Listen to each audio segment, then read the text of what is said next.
guys, welcome to a new episode of the Type 1 Lifting Podcast. I actually have a person that's part of the Clydesdale media team. She's also a physical therapist and a CrossFit athlete. Taylor Streid, how you doing? I'm good. How are you? Not bad. Thank you for doing this, by the way. I really do appreciate you taking the time to, sit down and chat with me. So I was reading up a little bit and we actually have something in common. Oh, yeah. What is So that? we have actually run up Blue Hills. Oh, really? Yeah, so a little backstory. I used to live in Sharon, which is like 2 towns over Okay. from where Blue Hills is. And so I would go up that like hiking, mountain biking, and we would definitely go up that little hill that you guys did when you were work training and comp train. I would say it's not a little hill. But true. Maybe we can say a little mountain because it's really not a mountain, but it's not a little hill. Yeah, it's funny. Like they try to make it into like a ski resort kind of deal, like a Yeah. ski hill, and it's just like literally you're down in like 2 seconds. But they don't realize like the summertime, like you try to run up that thing, and it just takes forever. Yeah. No, it's like St. Louis has an area kind of like that too. And I joked after I did that, I was like, oh, we should go out to, it's called Hidden Valley. I was like, we should go out to Hidden Valley sometime. But I don't think anyone bid on that offer. So So you went up Blue Hills like 3 times, correct? yeah, Okay. 3 or 4 times. I don't know. It was a lot. It was Yeah. honestly one of those first, that was a cool, so it was 2019 and I Mhm. qualified for the CrossFit Games, and I followed comp train at the time, and they were having a comp train camp for everyone that made the games. And so the girls for comp train were like Katrin, Amanda Barnhart, Brooke Wells, and like myself. And I was like, oh, like no big deal. I'm just here with these like awesome games athletes. And it was one of those things where I got my ass handed to me the entire weekend, or I mean, Mhm. it was like a week. And I just, the whole time I was just like getting beat down. But that was one of those things where I wasn't good at the short sprints, but I actually beat a lot of the girl. I beat two of the three other girls on running all the way up. And I was like, oh, this is actually one thing that I felt very accomplished in doing. So it was Nice. pretty cool. Yeah, that's awesome. But I kind of want to get into like your earlier part of life. So I was doing some research on you. So you went to high school and you were a pole vaulter and a cheerleader. I swam, and then, I swam yeah, too. so Yeah. swimming was my main sport. And really growing up, I did everything. Like my mom was great. She let me, I played basketball and volleyball and soccer. And I quickly realized ball sports are really not my forte. And but I'm very like, I'm athletic. I'm just not coordinated. I don't know if Hmm. that's like the best way to put it, but so I was swimming and summer swimming, and the coach was like a year-round coach, and he's like, she really needs to swim year-round. And my mom was like, she plays way too many sports to swim year-round. And so, but after I started like riding the bench in basketball and stuff, I was like, this isn't fun anymore. So I was like, I'll try swimming. I like, started doing that a couple days a week, and that was maybe like seventh grade. Hmm. And I love to tumble. I still love to tumble. I love to go to a gymnastics gym and just the floor. I never did like beam vault, bars, anything like that. But so that kind of fell into cheerleading, and then I honestly was just looking. So swimming in high school was a fall sport. Cheerleading, I cheered basketball, so I was winter, and I was just looking for something to do in the spring. And I went out for track, and the track coach was like, "Wow, you have really big shoulders. Like you should try pole vaulting."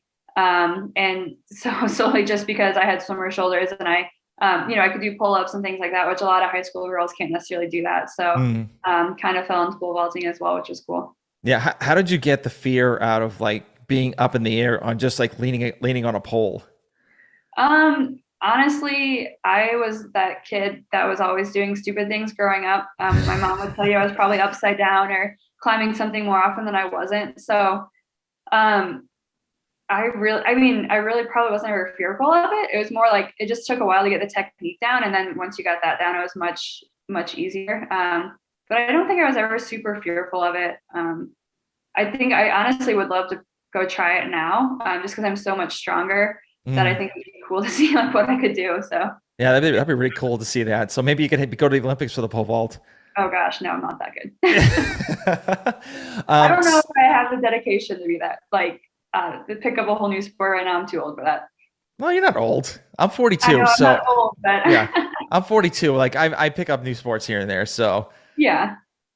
Yeah. It's all in good fun. But and then after high school, you were and you became a collegiate swimmer too. So where did you go to school? I went to St. Louis University, and I swam there for 4 years. Honestly, like I wasn't 100% sure I wanted to swim going into college. I knew it was like an option, right? But like I was Hmm. going to all these big schools and um, doing like recruiting trips, and it's one of those things where it's like you won't be as like on the travel team for maybe you won't be on the travel team your freshman year. If you get fast enough, maybe will your sophomore year, junior year, we'll let you travel with us, even whatever. And I was like, I mean, swimming is like the least the like you don't ride the bench in swimming, you know what I mean? So to me, I was kind of like, I don't know, like it doesn't seem like the best fit for me. I wasn't 100% sure what I wanted to do, but I was thinking physical therapy, and I just kind of realized like I'm not going to be an Olympic swimmer. Like I was a great swimmer, but I was never going to be an Olympic swimmer. So Hmm. SLU worked out really well. They had a freshman entry physical therapy program, so I did 3 years of undergrad and then 3 years of grad school. I just went straight through and was able to swim like all 4 years for my collegiate eligibility there. And it was just like it worked out extremely well from that standpoint. And I was kind of a big fish in a small pond, but it was cool too. So Yeah. What were the distances that you like doing? I was a 200 swimmer. So if you like compare that in running, it's kind of like the 800. Okay. Okay. So mid distance, I was definitely not a 50 sprinter. I'm definitely not a 100-meter sprinter either in track, but I could do the hundreds and swimming, but that's more like a 400. It's kind of a little bit longer distance. But 200s was my sweet spot. Okay. So I've talked to a bunch of CrossFit athletes and I've had some of them say that like swimming kind of helped them get into CrossFit and become a better CrossFit athlete. Do you think that like, swimming transitions over pretty well to CrossFit? Yeah, I do. I honestly think it's gymnastics, I think is the best sport to transition over, but like swimming, I did my intro class to CrossFit, and they had, sorry, there's a tail. My cat is up No, there. you're good. You're good. Don't worry about it. So I did my intro class to CrossFit, and they had 10 pull-ups at the end of it. And I like I couldn't do 10 unbroken, but I could do 10 pull-ups. And I remember them being like, they're like, oh, you can scale, you can do ring rows, you can do this. And I was like, no, I can do pull-ups. And they're like, really? Can you actually do them? And I did them, and they were like, oh, they're like, that's not normal. Most girls can't do 10 pull-ups. And I was like, oh, like I just didn't know any different. It was one of those things where I was like, I've just always been able to do pull-ups. Hmm. So that was like a huge thing, just having that lat strength and, ability to do that. But then on top of that, just knowing how to breathe. When you're swimming, you're constantly breathing against a lot of external forces in the water, and you don't necessarily recognize that until I am doing a long workout, and like I understand how to like settle myself down and bring, kind of get my breathing under control, because I always did it in swimming. You're always technically holding your breath in swimming, or exhaling or whatever. So I think that was a huge just an easy transition for those kind of things. Okay. And do you start CrossFit in college or was it after? So I finished swimming in like the end of February. Oh, sorry, end of February, my 4th year. And I started running right away, and I was like, this is extremely boring. I wasn't enjoying it. And I'm so competitive. I was constantly trying to run faster. So I'd be like, oh, I'm going to try to run 7-10 miles. And I'm like, I'm dying. This is awful. And I had no idea how to actually train any sort of way besides swim. Hmm. But then someone knew I loved weight room at CrossFit. And so they're like, why don't you try, or weight room and swimming. So like, why don't you try CrossFit? And it just like was a perfect fit. So I started in May of technically my senior year of college. And then I did it through grad school. So Okay. Were they pretty impressed for like the first week, like onboarding on ramp program? yeah. And like, so we had done, I learned how to snatch and learned how to like clean and jerk in college. And granted, I think the heaviest snatch I ever did was like 85 pounds. So it wasn't like, that's still, good weight, but it wasn't anything like crazy, but I Hmm. knew how to do it. And so that was huge, just having like, I didn't have to learn all the basics. Yeah. When did you realize you were like getting really good at CrossFit? Um, So I started in 2013. In 2014, the regionals, our gym we were trying to make a team, and regionals that year, you had to be able to do handstand walking and you had to be able to do ring muscle ups. And there was like it wasn't cuts, but you would get like time capped in a workout if you couldn't do those things. Mm-hmm. And so I made the regionals team. I wasn't as strong as the other girls there, but I could do those two things. And there was only 3 girls that could do those, and I was one of them. So I realized I was like good at that point. I was good at the gymnastics part of it, but I realized I needed to be a lot stronger. And so after that, it was kind of when I started to like focus on it. And then 2016 is when I made regionals individually the first time. And I mean, I was obviously trying to make regionals, but it was kind of like I got top 20 from North Central, made it. I was 22nd. So, a couple girls went team and I got in there, and I was in the first heat the first day. And that was the year they did regionals Nate. So it was like strict muscle ups, strict handstand push-ups, and kettlebell snatches. Yep, I remember that one. Yeah. Yeah. Yep. And so I like somehow got 4th on that workout at regionals. And so like I went home that night and I was like, oh, like, because I was like, I'm just going to have fun and it's just going to be a great time and whatever. And I got 4th, and that was the second workout, and I was like, oh, like I actually wanted like really compete at this. That's when I was like, I can hang with these big girls. Granted, that was the only workout. I mean, I think I ended up like 20th that year, so I still did really well for being a rookie and really having no kind of idea what I was getting myself into. But that was when I was like, I'm good enough to be here. Like, let's go.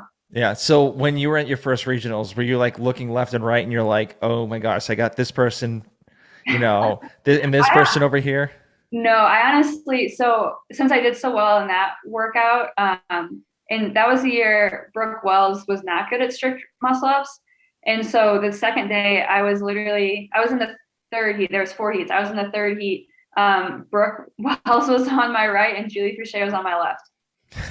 And like, it was one of those things, like, I was like, this is so cool. Like I was, like I said, I really didn't have any expectations going into that weekend. So the fact I was there was awesome. Yeah. So when did you start, like, when did you realize like I need to start doing like getting a coach, and like when did comp train come about? That was after 2016. So Okay. I was kind of following like comp train a little bit before regionals, but then I just kind of started like, oh, that workout looks fun. I'm going to do that one too. And, oh, I really like that. And then I just was like, okay, like if I actually want to do this, like I need to sit down and follow a program. I can't just be like randomly cherry picking workouts. So like, oh, I really like to do handstand push-ups. I'm going to do 3 workouts a week with handstand push-ups, Yeah. So that was kind of when I was like, I've got to focus. Okay. So what has like Ben Bergeron like helped you throughout your training? Like what has he done to make you become a better athlete? I think from his standpoint, it was probably more like the mentality aspect and like kind of realizing, like what can I control, what can't I control, what is my ability, not what is everyone else's ability, and like learning myself more than anything. And that really, I was obviously physically very fit, but like mentally kind of needed to become a little bit tougher and a little bit smarter. And that's one of those things. So I didn't actually work with Ben Bergeron really at all. In 2019, like 2018, 2019. So I got 7th in regionals in 2018, and I was like, I really like want to make the games, and I wanted to make the games that year too, obviously. So then I started talking, like kind of like messaging them on the like Sugar WOD, whatever app it's on, and talking, like asking like substitutions or like, hey, how should I do this or whatever. And then I was talking with like Carrie Pauly a lot, and so he was kind of like my coach. But once I competed at Wadapalooza and stuff, then he was the one I was like actually really like talking to, and he was kind of helping me like, it's hard because I work full time, and that was kind of one of those things like, you give me all this programming and I can't do it all. And I actually learned that in 2017. So after 2016, I was like, I'm going to do all comp train, everything, every day. And what I don't get in, I'm going to squeeze it on the weekends and, all of this stuff. And I really was just overtrained because I was working 40 plus hours a week. And actually at 2017 regionals, I broke my first rib, which is kind of like a freak thing. Like it usually only happens in like car accidents with like a seatbelt. Yeah. Or the other two things are gymnastics or weightlifters where that it might happen. So, that was one of those things like I learned in 2017. I was like, I gotta scale back. Like I can't keep, doing this much. And so that was kind of in 2019, like Harry was like, okay, this stuff is really important that you should get in. Like this is what you need. If you have time, do this and then skip this, So is learning for myself that quality over quantity, Now, what's your since you do have a 40-hour job, so what's your typical like how do you manage like how many hours do you work like every day, work out every day? Like what's the schedule look like for you? So I've kind of a pretty similar schedule for the past probably like 4 or 5 years. So I work early Monday, Wednesday, Friday. So I work like 6 to 2 to 3. Hmm. And then Tuesday, Thursday, I work 12 to 7. So Mondays and Wednesdays, I go to gym after work. Tuesdays, I go before work. And then Thursdays is usually like, depending on the time of the year, like right now I'm running. Before I was doing like a C2 bike, thing, just depending the weather outside, something, aerobic. And then Yep. Fridays and Saturdays are my bigger training days. Okay. But honestly, like Monday and Wednesday, I spend an hour and a half to 2 hours in the gym. Tuesday morning is like an hour and a half. And like I said, then Friday and Saturday are longer days. We kind of actually switched it up these past 2 years because I was going team, and I kind of took Monday off and then, or did like skill stuff maybe on Monday, Yep. and then worked out on Sunday with the team. So Yep. just Friday, Okay. Saturday, Sunday to try to get actual, because all of us that I compete with are full-time employees too. So, that's kind of how you have to do it. Yeah. So when you actually broke your collarbone, was it your collarbone or broke a With my rib? rib, Rib, for yeah. sure. Yeah. So when you broke a rib in 2017, did you feel like all that work that you built up from like training and getting ready for the games and stuff was kind of like almost a waste because you broke your collarbone, broke your rib? Um, Not really. I think going into like after that, I was just like thankful I could still move. Hmm. Cause I don't know, like if anyone's ever broken a rib before, it's extremely painful to cough, to sneeze. I couldn't even like lay straight back because like just like my muscles pulling out and I was so guarded. Um, and so after the first couple of weeks, and me being a physical therapist, I'm like, oh, like it was kind of a weird pain. I was like, it's probably just my shoulder. I did something. I was having like some people at work kind of look at me. Um, and they're like, I don't really know. And so finally I went and saw a doctor, and I got an x-ray, and they were like, I mean, it was like it was not a good break, it was bad. And they're like, yeah, this is why you've been in pain. And I was like, okay. I was like, so what can I do? And he's like, basically for the first like, or because I was like probably 3 weeks, I finally went and saw him. He's like, basically for the next 3 weeks, don't elevate your heart rate over like 110. So I'd sit on the assault bike and just pedal, or I'd do some air squats or some lunges, or I couldn't do anything with my arms. Then I went back and saw him, and he's like, okay, you can, increase your heart rate a little bit, but like I still only want you doing, stuff that doesn't bother you at all. So, it kind of changed my mindset a little bit. And honestly, I think as a professional, it really, I have had like, I mean, I have, shoulder issues and whatnot growing up, and in college swimming, but it was always stuff I could work through. Yeah. And I might have been in pain, but I could do it. But this was like the first time where like I couldn't do it because it just hurt. And the Hmm. doctor's like, your rib's not going to heal if you keep pulling on things. I was like, okay, that makes sense.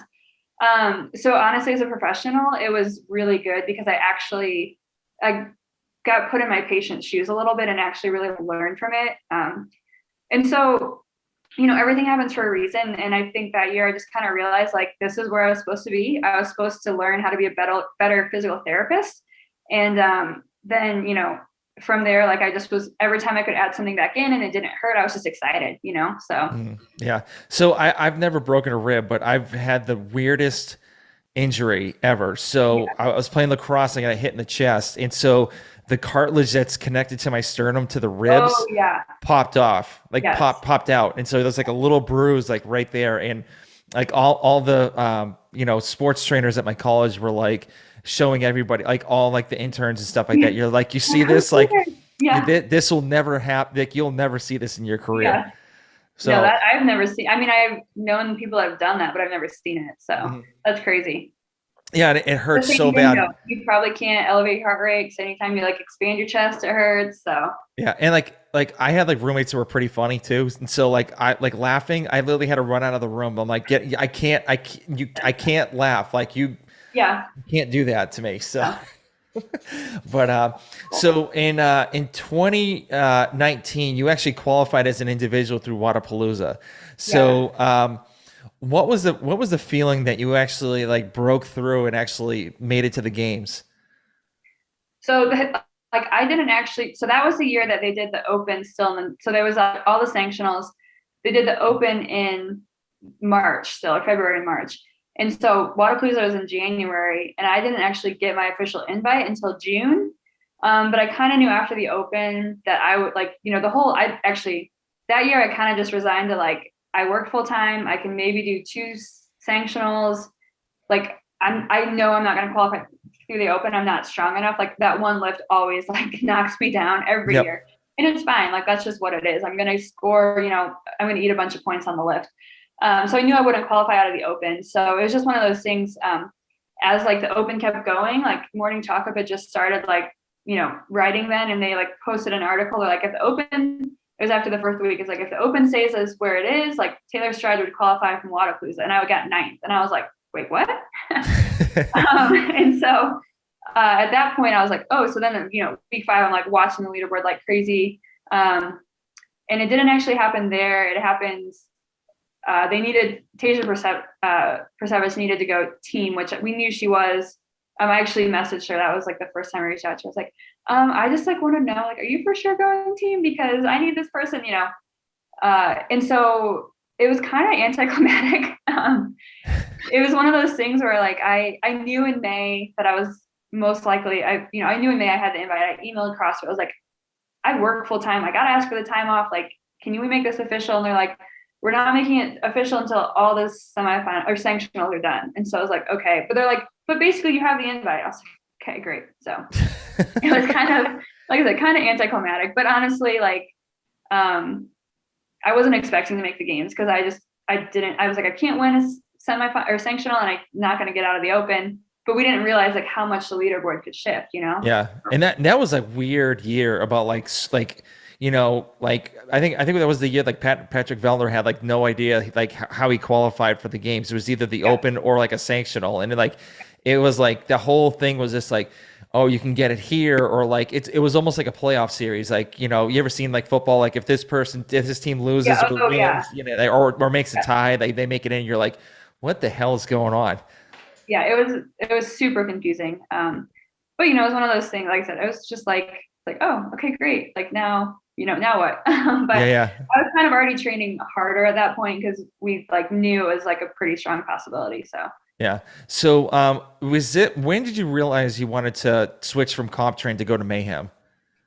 the reason I did that is so in 2019 for the 2020 season they put the open in the fall, Mhm. and so I at that point I was doing it was in the middle of the open. I think it was after like the second week. And Kristen Miller, who was on Mayhem Independence in 2018, in 2019, she like reached out to me on Instagram, and we were both from Illinois. So we'd done a couple like local competitions together. And I Yep. like, and she was like, hey, we're looking for a second girl for Independence. Would you like want to join the team? And I was like, oh, I was like, okay. And so we couldn't do anything. She's like, let's wait till after the open, like let that all play out.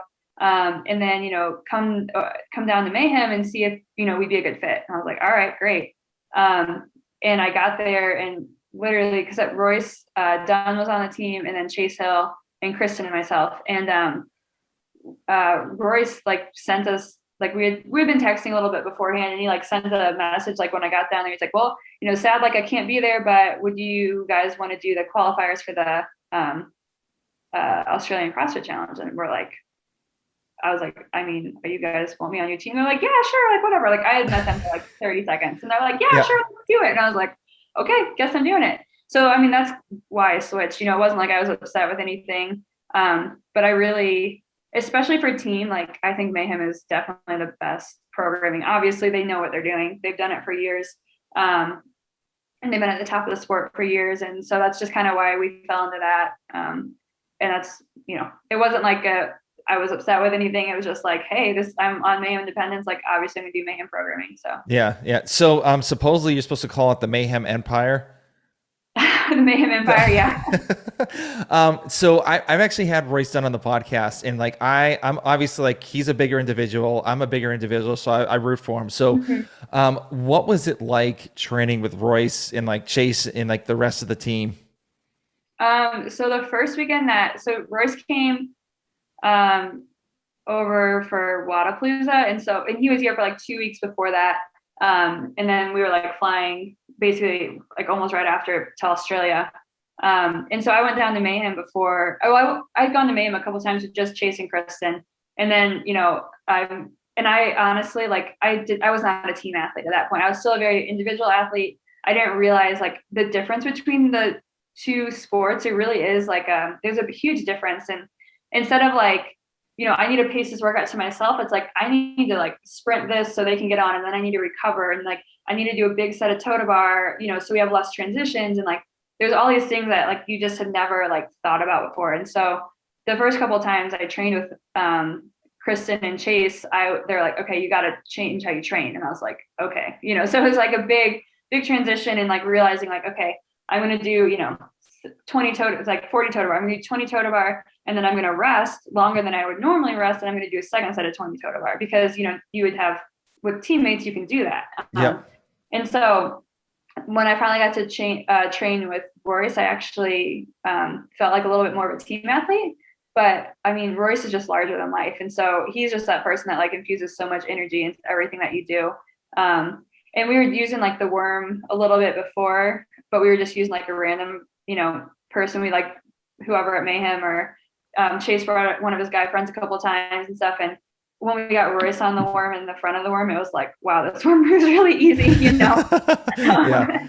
Yeah. It was like basically like he was never the tired one on the worm. He was like, let's keep going. I'm like, so it was one of those things. But he always debriefs before the workout, during the workout, and after workout. He's always, jibber jabbering and keeping things light. And, he's an awesome teammate. Yeah. So when you guys were working the worm, so like, would you have Royce go into the back or like the middle, or like just to kind of always in the front? Cause that's like the hardest, that's the hardest part of the worm.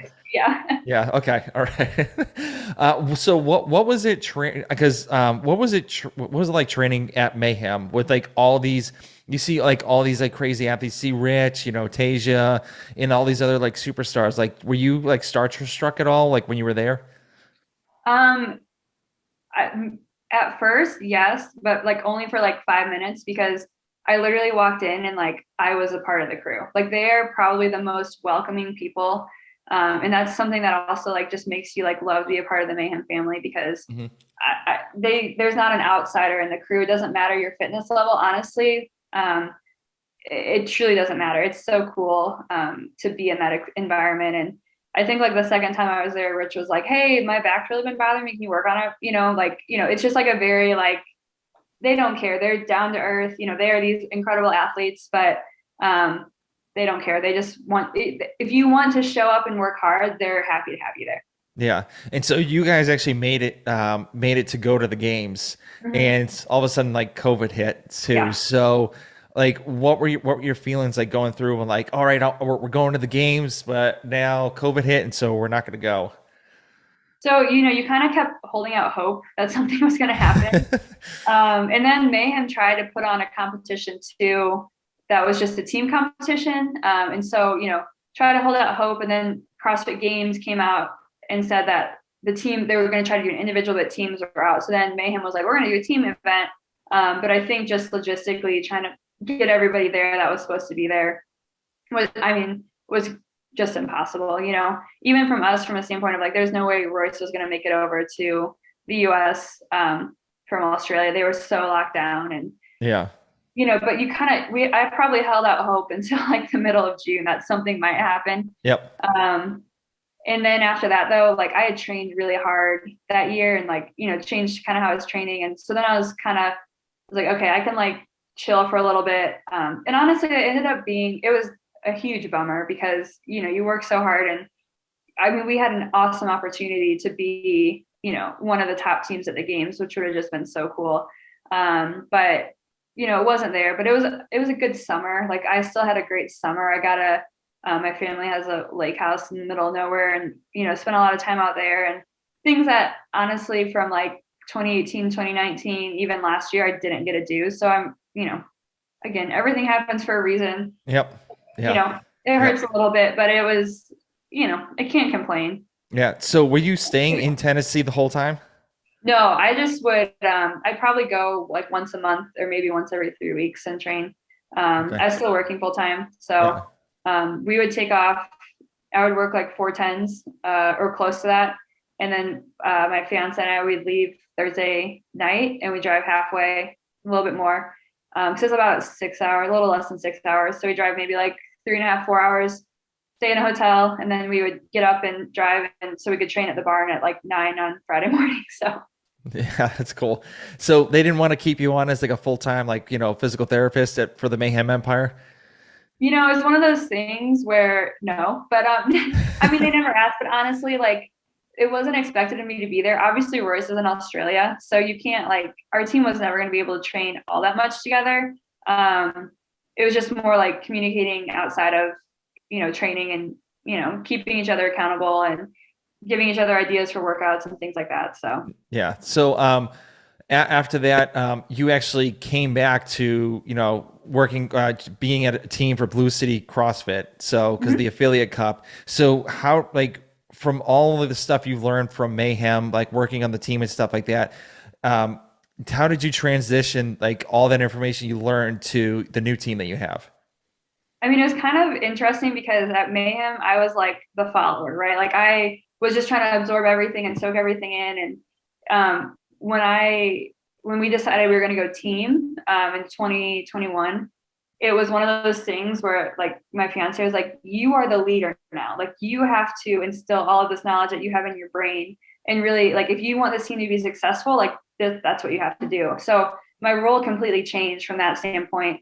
And it was just like, little things or tips I learned on the worm, or again, just changing how you train and realizing, it's just different and it's going to feel different, and understanding that. And, like I said, I had to become the leader to help that. And it was, it was cool. It was fun. But I definitely had to step outside of my shell. Like I'm probably a little more like reserved from that standpoint, but like I had to be the loud one. And were people like during the team, but like you became more of the loud one, they were like, whoa, like where is this coming from? No, I don't think so. I mean, I would say like, the people I'm close to, I'm, loud enough. But honestly, like we really, honestly, the past years that I've done team, I've been so blessed with the people and a part of it's our community at our gym. Like we're just a bunch of hardworking people that just want to get better, and really like whatever information like I have to share, they're willing to take. Whatever they have to share, I'm willing to take. And it's just one of those things where like it's easy, which not all team, I know that's not the normal all the time. Hmm.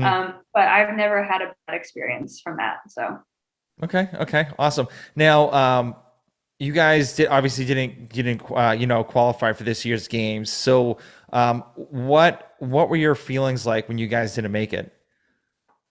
um it was hard. It's one of Yeah. those things where you put so much time and effort into it. And we had such a dream season last year, qualifying at West Coast and, going to the games and like, I mean, just truly being able to enjoy every second of it. That obviously you want to repeat it. Like, why wouldn't you want to repeat that? But it was one of those things where I knew on our fifth workout, we did not do well. And, going into day three, we were sitting in seventh, but the spread between like third and seventh was like 30 points. So like, that's like totally doable. Yeah. Um, we got out there for the fifth workout and we just bombed. It was not good. And we were the last ones on the floor. I think we took 11th, but we were the last ones on the floor in the last heat. And I was standing out there and I realized like our games was done. And that was probably the hardest moment of the weekend because it sucked. but you know, it was kind of nice because at least it happened on the fifth workout. It didn't happen on the sixth workout. Like I think that would have been worse. Mhm. Because at least the fifth or the sixth workout, we could go out there and like just enjoy it, you know. It's one of those things where like I'm getting married this year. I'm not that I'm old, but I'm 31 and like we'd like to have a family. So, you know, it's kind of one of those things where like I'm not necessarily sure that I'm gonna compete again next year. So I gotta walk out on the floor and like actually soak it all in. You know, I gotta Yep. like look up at the stands and see everybody cheering and you know, take like those last couple moments in, which like I said, it sucked, but how it happened, if you're not going to qualify for the games, like I said, I'd rather it be the fifth workout where you know going to the sixth workout and you can just be like, hey, I'm here, we made it, we're still, I mean, it was a super competitive field. You know, enjoy Yeah. it. Yep. Now, you've been to two CrossFit games. So which one has been more memorable for you? I think they're more memorable. I think they're both the same in a way. The 2019, I learned a lot of lessons on the floor, which sucks because I didn't do well. And Yeah. I didn't, you know, the hardest thing of 2019 for me was I was in the best shape of my life and I didn't get to show it off. Like I made more mental errors than I did physical. I mean, there were physical errors too, but it was mentally is why I made them, you know? And so that was the hard part. I only got to do the first day. I did the first two workouts and then I got cut. Um, and like that sucked, you know. Yeah. But it was honestly, it's what I needed to become a better athlete, and it's one of those things too where it's like I learned so much from it. I got to see that was the first, you know. I mean, I had a huge team up in Madison to cheer me on.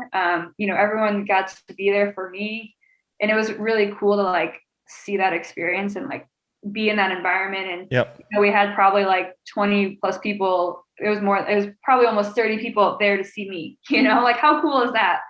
Um, but last year first off was super cool because I actually got my moment to qualify for the games.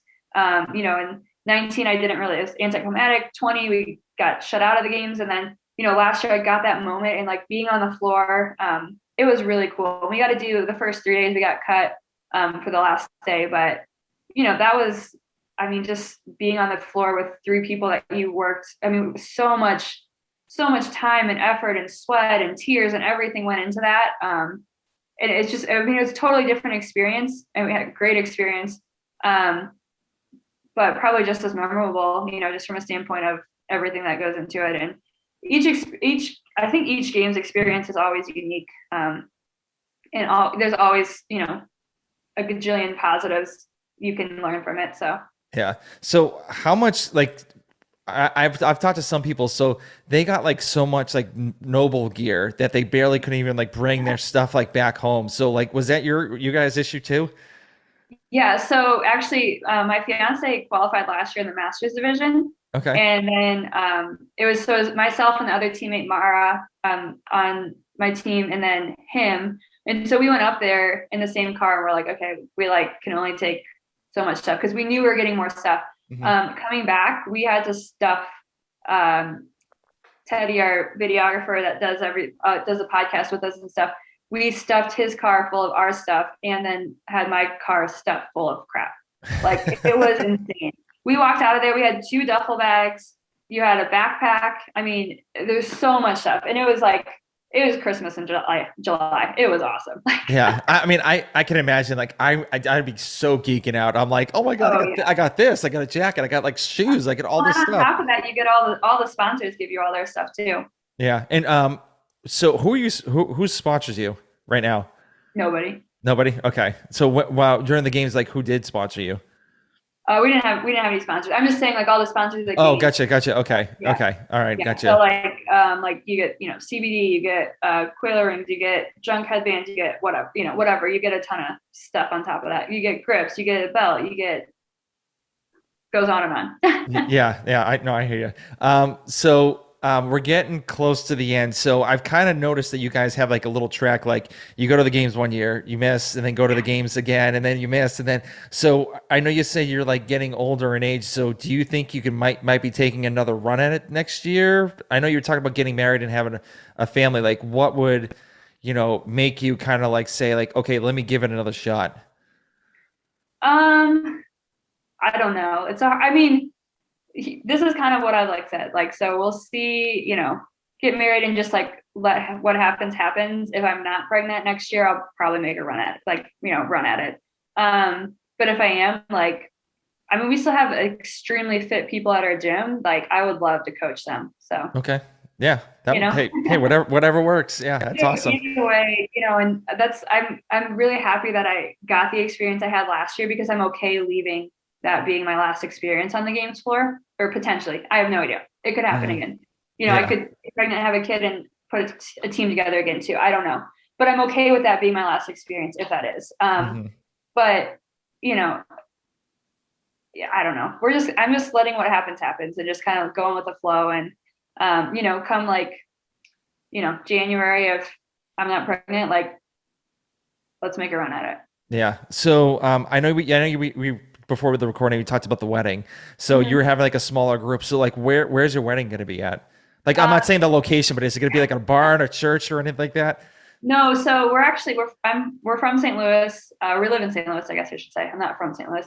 But we're getting married in California. So we're doing a destination wedding. It's at an area called Temecula, which is a Okay. little wine region. And we're just doing like, well, I thought it'd be about 50. I think it'll be close to 60 or 70 people. Everyone that we've invited has basically been like, yeah, we'd love to come. I think a lot of people are going to use it as vacation, like Hmm. come out before or stay later or whatever. So we're going to have a full crew, and it's one of those things where there's a lot more that goes into planning than I realized. And there's a lot of people you have to appease, and a lot of varying opinions. And one of the biggest issues I'm actually having is getting people to respond to emails. So, Yep. it is what Um, it is. so Just trying to take it day by day. yeah, so we actually had a horror story in our wedding. Oh, no. So the DJ was my fellow coworker at the hospital up in Boston. Mhm. So we got married on the lake that we lived in New Hampshire, and like literally like, you could see from the venue our house from where Yeah. the lake was, and so they like we took Friday. It was on a Friday, and he's like, "I will be there 3 hours early just to make sure everything's okay. The setup's all Yeah. right and all that stuff."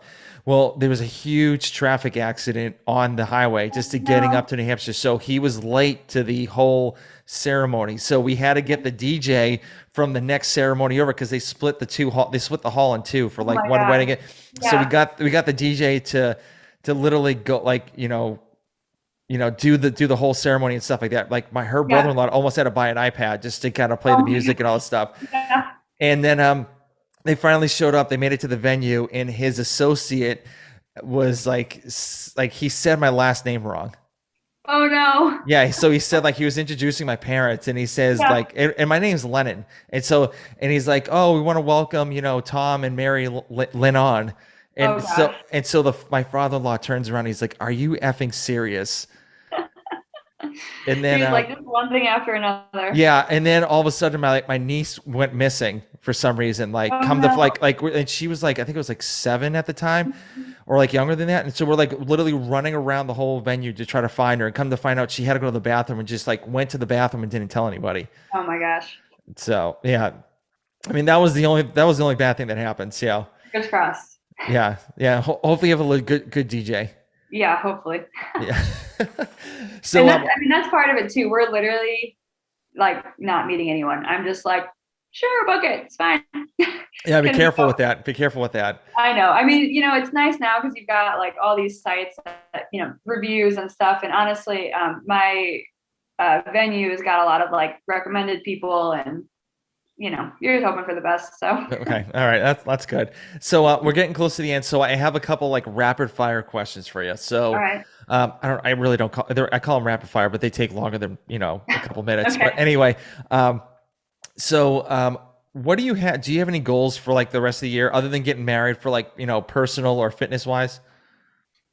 Um, well, this is kind of random, but I want to get my CSCS because in the state of Missouri, which is Certified Strength and Conditioning Specialist, the state of Missouri, we don't yet have direct access for physical therapy, so I can technically not do like personal training under my license, or my practice act. So that's something that I want to do just to be able to I'm not L1 certified in CrossFit or anything like that, but just be able to like have a little more freedom outside of working in the clinic. Hmm. So, So like, why wouldn't you want to get your L1?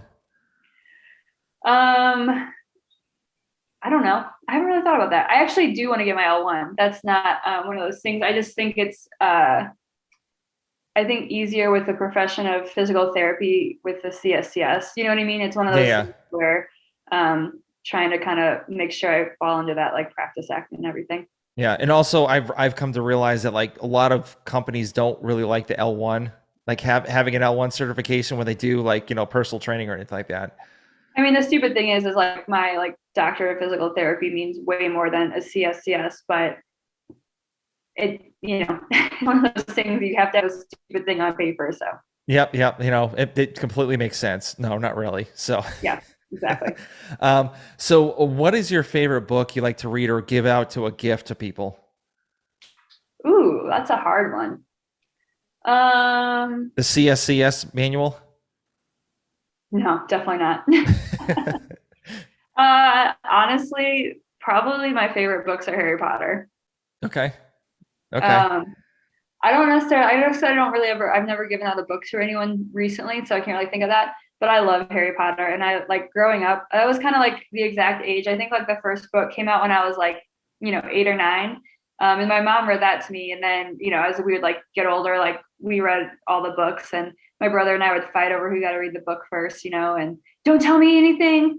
But as like Harry Potter got older, like it was the exact same like ages that I was like aging. So it was kind of like perfect. Yeah, I was a lot older when that came out. I think I was like I was in my 20s when that came out. So, Yeah. I yeah. like brought it up to one of my kiddos at the clinic the other day, and they're like, "Oh, I've never even read Harry Potter." I was like, "How have you never read Harry Potter?" Yeah. But I was like, it's totally a generational thing. Yeah, I always date myself with like 80s movies. I'll do like a one-liner from like Coming to America and like everyone like I work with are like, what is that from? And I was like, "Oh my gosh, how do you not know that?" And so I'm like, "Wait a second, I'm 40." So that's why. And they're like in their 20s. Yeah. So, our next question. So, what is in your gym bag? Oh gosh. Everything. Lots of smelly things. My lifters, my weightlifting belt, my regular shoes, grips. I guess that's really it. I have a knee sleeve for rope climbs. I don't wear knee sleeves normally though. Do you have like anything like weird or random that's in there? I always have an extra pair of contacts. Always. Okay. I'm like terrified at like a competition that I'm going to lose a contact and I am not going to be able to compete. I'm blind without them. So Okay. not really blind, but You could, yeah, you didn't want to wear glasses while you're like lifting and stuff like that or like running around. no, definitely. All right. So this one we're gonna go a little deep. So this is your last, like pretend this is your last day on earth. You're lying in bed and having like all your friends and family around you. How do you want people to know you as?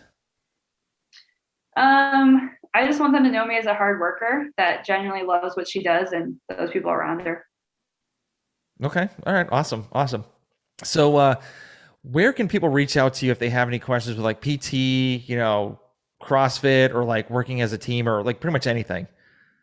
Honestly, probably Instagram's the easiest. That's what I'm on the most. I don't have really any other social media. So that's probably the easiest. I mean, I through my work is probably going to be way harder to actually get a hold directly to me than because I work for a big corporation. So probably my Instagram's the easiest place there. Okay. And are you looking to grow your YouTube channel?